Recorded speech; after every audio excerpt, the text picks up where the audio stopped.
Hello, my dear students. Let us continue with our chapter, that is structured query language. So, in our previous video, we have completed with the primary key constraint and we have seen some examples of foreign key constraint. So, in this video, we shall see the syntax of table level constraints and few of the examples, and then we shall even see the next check constraints. So, what was the foreign key constraint? Foreign key constraint is a one table that points to a primary key in the another table. Mainly this foreign key constraint is used to establish the relationship between the two columns in the same or the different tables. So as I have shown you with an example here in our previous video with the person table and with the orders table. So these two tables can establish the relationship between them by having a common column known as the person's ID. Okay, so here in person's ID, we are actually referencing it from the other table. Therefore, I can call this person ID which has been used here as a foreign key because person ID is belonging to some other table wherein that person ID is a primary key in the other table. That's why the definition of the foreign key says that a foreign key is a one which points to a primary key in the another table. So a person ID is a one, foreign key is a one, it is a primary key in another table. That's what the definition foreign key is. Okay, usually a table can have one or more foreign keys. Okay, now here you can see an example in the previous person ID, last name with 3 records, first name and age. So we have an orders table also with an field as order ID, order number and person ID. Now we can see that person ID is a common column name. Now I want to write a query wherein I want to know the order number of Peterson. I want to retrieve the order number of Peterson. So you may think why we have to refer here, but look, where is the order number column?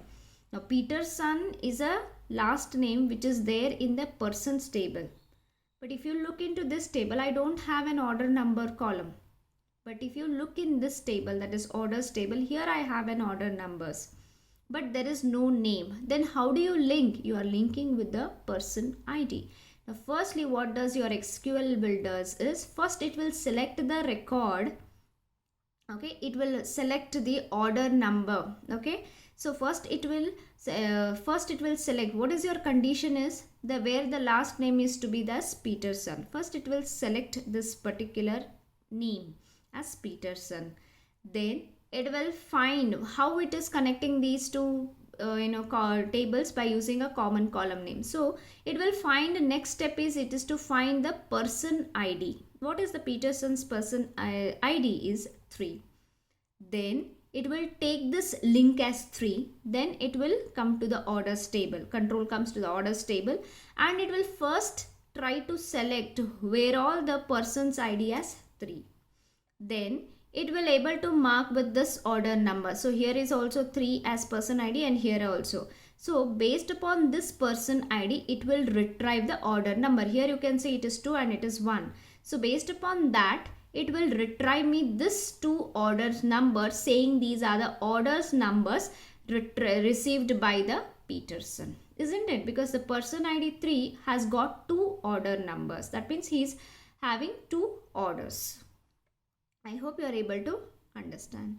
Now, next one more similarly example if I want to know. If I just say, if I want to retrieve the age of Hansen, then within the same table I can fetch. Select age from person table where last name is Hansen. I can give this condition. It's a simple query. But what if I want to retrieve the order ID of Hansen or yes, order ID of Hansen or order number of Hansen? Then what happens again? First it will see the Hansen. It will select the Hansen name. So it will further, it will select his person ID. Based upon this person ID, it will make a mapping here. It control comes to here and it tries to check where is the person ID as 1. So here it finds. Based upon this, it may retrieve you to order number, plus if you want, it may also retrieve you the order ID. So what happens? Therefore, I can say the person ID, okay, as a foreign key, because this foreign key is a 1, which is a primary key in the another table.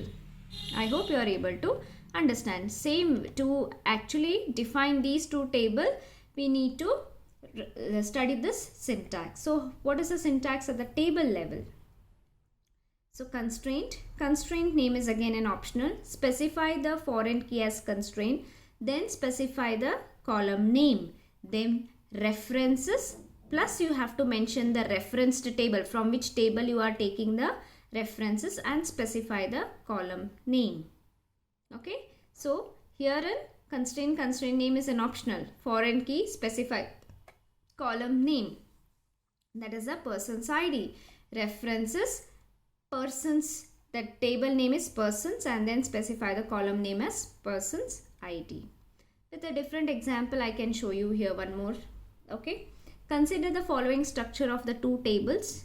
We are having two tables here, customers table and the orders table. Now look how we are creating the foreign key. Now first is the customer table. Create table customers, ID integer data type, and they have applied a constraint as not null. Name varchar not null, age integer, address, salary. Okay, and then primary key, as they are mentioning the as ID as a primary key. Now this is a table level definition, correct? We have created a table known as orders here. Create table orders, ID integer not null. Observe, ID is again what? Okay, ID is a foreign key. Now date time, customer ID. When I say customer ID is nothing but they are referencing to this ID. References, from which table you are taking that references? From the table name, that is customers. Then specify the column name. What column name you are taking? That ID. So what ID became here? It's a foreign key, because this ID is a primary key in another table. Correct? I hope you are able to understand the syntax. So specify. Actually here also you can mention as ID only, but they have taken it as customer ID. Its data type. References is a keyword. References is a keyword here. Okay. Then referenced table name you have to refer, from which you are accessing that column name, and then specify the column name. Then amount, its data type, primary key as an ID.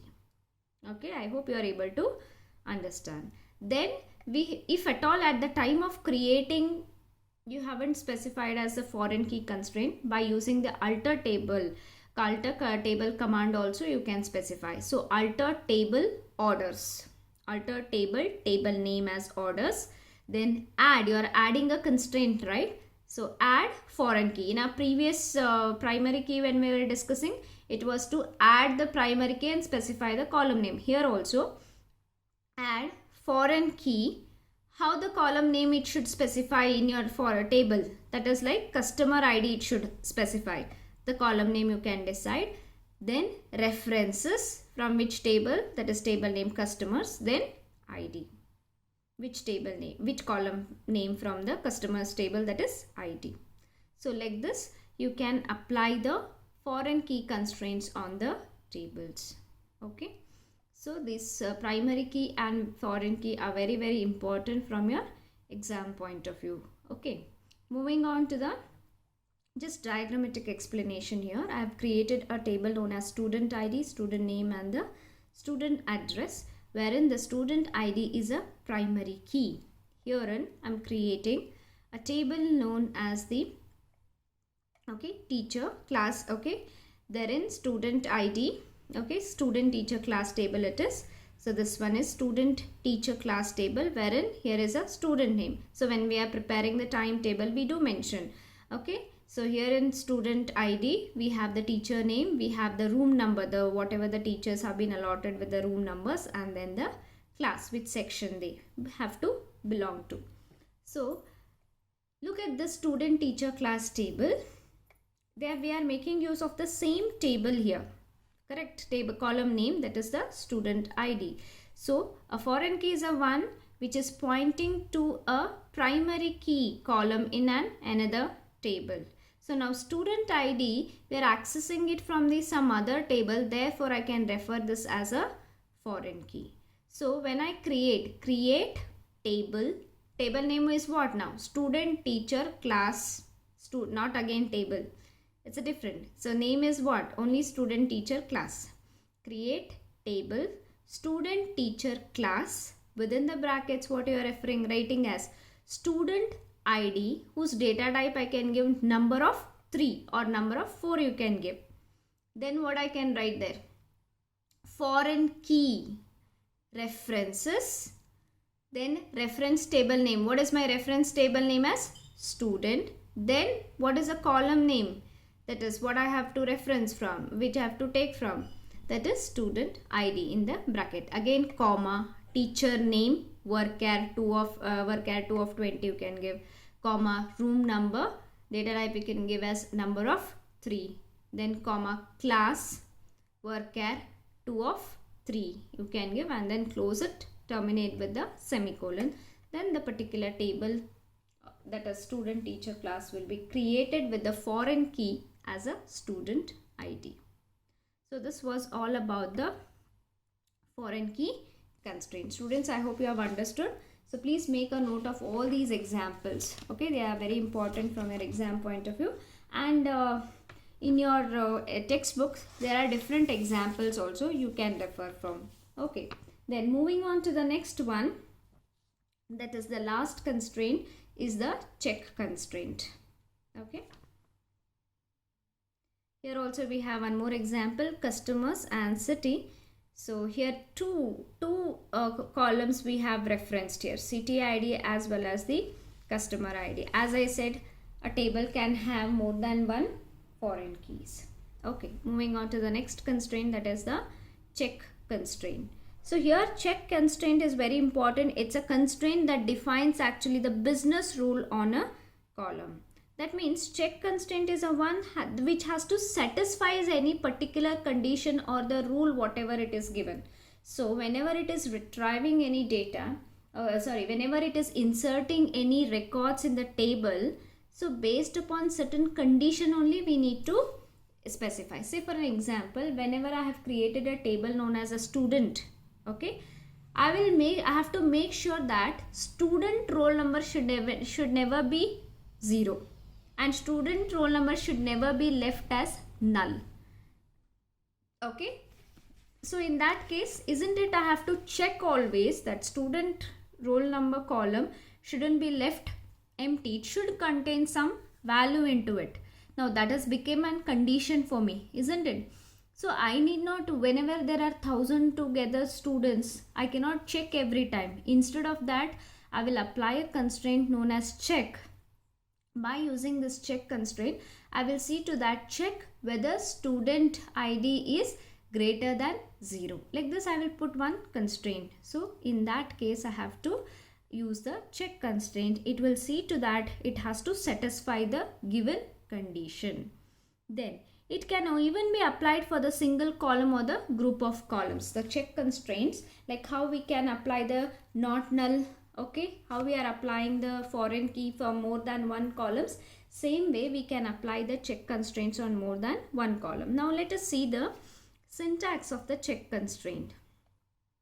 Okay, so we have having the syntax as constraint name, check, and directly give the condition. Now let us see the example here. Okay, a table we are creating called as persons. Create table persons with the PID. That is PID. I can give any column name here. Okay, PID, that is person's ID, integer, not null as constraint, last name varchar, not null, first name varchar, address varchar, city varchar. But person's ID should never be it should not have any null value, and the value shouldn't be negative. Therefore, I'm specifying a constraint known as check, and I'm specifying the condition. What is the condition should be? this person's ID should always be greater than 0. Understood?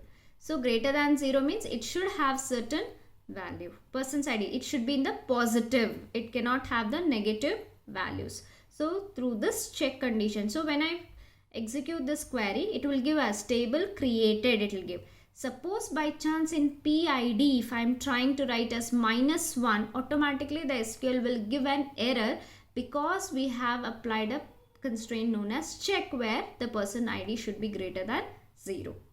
Okay, then it will accept not even 0, it will accept 1, 2, 3, 4 and all, but even it will not accept the 0 value also. Let us see one more example. Okay, what we can specify here. The same, this is table level constraint, this is column level, create table person's ID, same, but we are providing the constraint here itself. So this is an example for table level and this is an example for the column level constraint. So this is completes the the check constraints with all the constraints. So totally we have discussed the primary key, foreign key, check, unique and not null. So it's a very important question from the exam point of view. 5 marks. Explain the SQL constraints with syntax and example.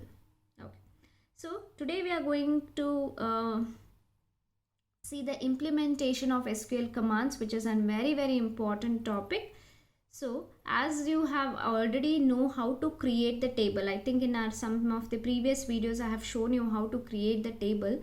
So this is a general basic syntax of creating the table. So create table, these are the keywords. So wherever I am showing you with the red marks, no, they are the keywords that should be must and should. So create table need not to be written in capital only, lowercase is also fine, just to make you all understand it's been written in the capital. Create table, then specify the table name. Suppose if your table name is like student teacher, as I said in the previous example, student teacher is a one word, they cannot have the split name. That's why in my previous example it was written as that underscore there. If you observe here, you can see here it's it's a one word, student teacher. Okay, we cannot split the words, it's an identifier, isn't it? So whenever you are specifying the table names, make sure that it's a one word. If at all if it is two word, you join with an underscore there. So create table name, then in the bracket is a must, there in that brackets you can specify the column names. It might be column 1, that means field name, then it's specifying the data type. Column 2, specify the data type. Column n, specify the data type. And then if you have any constraints to be applied, you can apply at the end here, as primary key can be applied on one or more columns.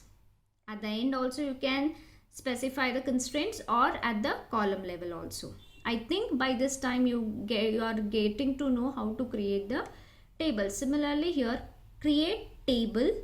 What's my table name here in this example is employees, then followed by the column name, okay, with a column n, specify the constraints. So just this is a dummy example to create how to create the tables. So in our further videos we shall mainly discuss about all the SQL commands.